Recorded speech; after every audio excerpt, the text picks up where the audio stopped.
That's a horrible thing that they do. They smash that kid into the water and pick him up by their arms and smash him down in the water again. And they do it a bunch of times. And then they cut his dick. Yeah. Your dick don't look pretty, bro. Nope. Cut it up, bro. 1 day old dick. Cut it up, man. Slice and dice. I was glad I didn't have a boy because you have 2 girls? All girls. All girls. 3 girls? 3 girls. If you had a boy, would you get him circumcised? Yeah. No. See, I was glad I didn't have to Dick make that mutilation. decision. Yes. It's dick mutilation. Like I am. Yeah, I I grew am up too. Catholic. I am, but I was like, would I do that to my No own way. son? I don't know. No way. Dude, sometimes they lose their dick. Sometimes it gets infected. It happens every year. Really? Yes, every year. Just a shoddy little circumcision job? Every year, kids get infections from circumcisions and they lose their dick. Every year, also, kids, this has happened multiple times, kids have been circumcised by a traditional, a mohel or with a rabbi, and the rabbi's had herpes, and they've transferred it because the rabbi has to suck the kid's dick to stop the bleeding. Yes. They still do that? Yes, they still do that and they still defend it. It's a traditional way of doing it. And you're giving it herpes? People have given the babies herpes and the kids have died from it. Jesus. Yeah, they've died from it. Yeah, I didn't know that still was going down. Dude, they suck the baby penis. And there's a fucking video of this one rabbi explaining the necessity of doing this because it's the part of the ancient book. It's in the Torah, wherever it is. Robert Baker estimates 229 deaths per year from circumcision in the United States. Bollinger estimates that approximately 119 infant boys die from circumcision related each year in the U.S. 1.3% of all male neonatal deaths from all causes are from circumcision. These are several cases. There are several case reports of death in the medical literature. Yeah, people die all the time from circumcision. Just understand that, folks.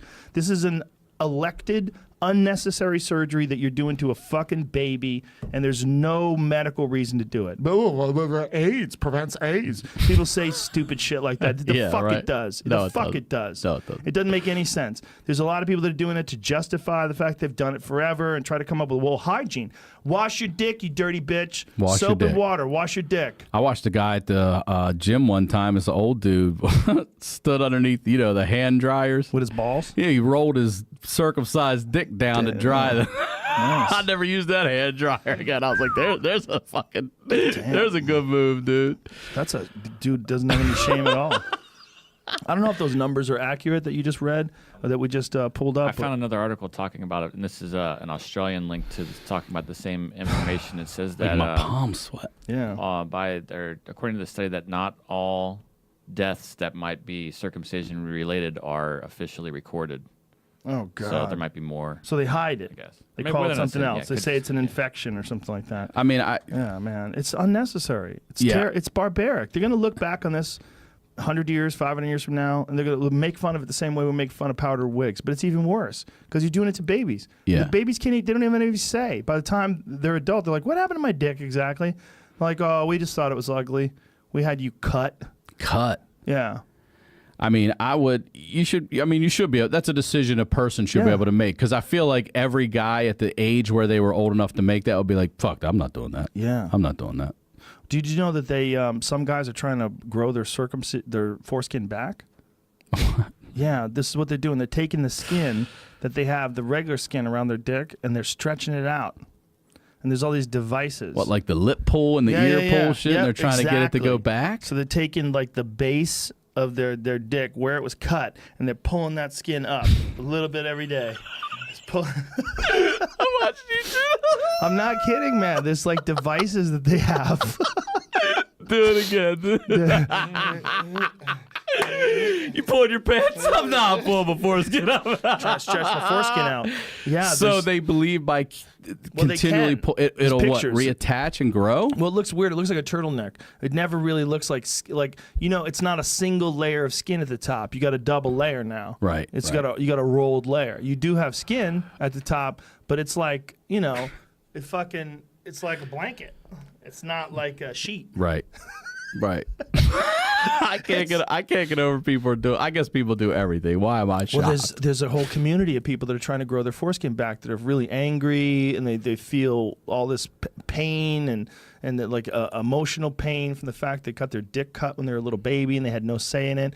And apparently it makes your dick less sensitive when you do that. And your dick is naturally self-lubricating, the head of your dick is. And as soon as they cut the foreskin off, then it dries out. And, you know, we're used to dry dick. I was Get that dry dick. I got plenty of that for you.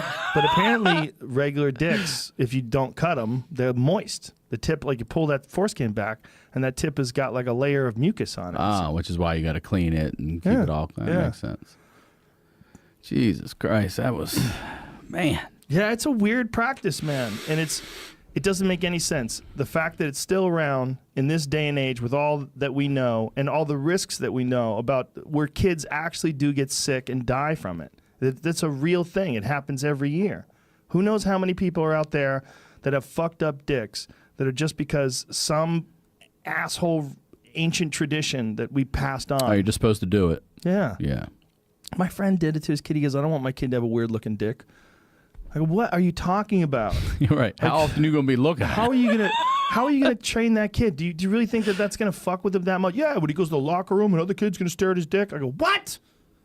I've been in locker rooms, you piece of shit. Nobody cares. Nobody. I don't give a shit. Joey Diaz, he calls his dick the Cuban egg roll. He wasn't circumcised. I've seen Diaz's dick at least 100 times. At least 100 times.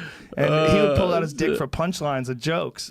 And you know, when we're hanging around the parking lot or something like that, I've got pictures of him with his pants down, like carrying somebody on his shoulders, and his pants are down. He doesn't have any underwear on. And you see his dick. He's so crazy. But you know, nobody was like, I'm not hanging out with you. I could see your foreskin. How come you didn't get cut? Right? Yeah. Like, what kind of kids? You know, what kind of kids you're bringing your kids around?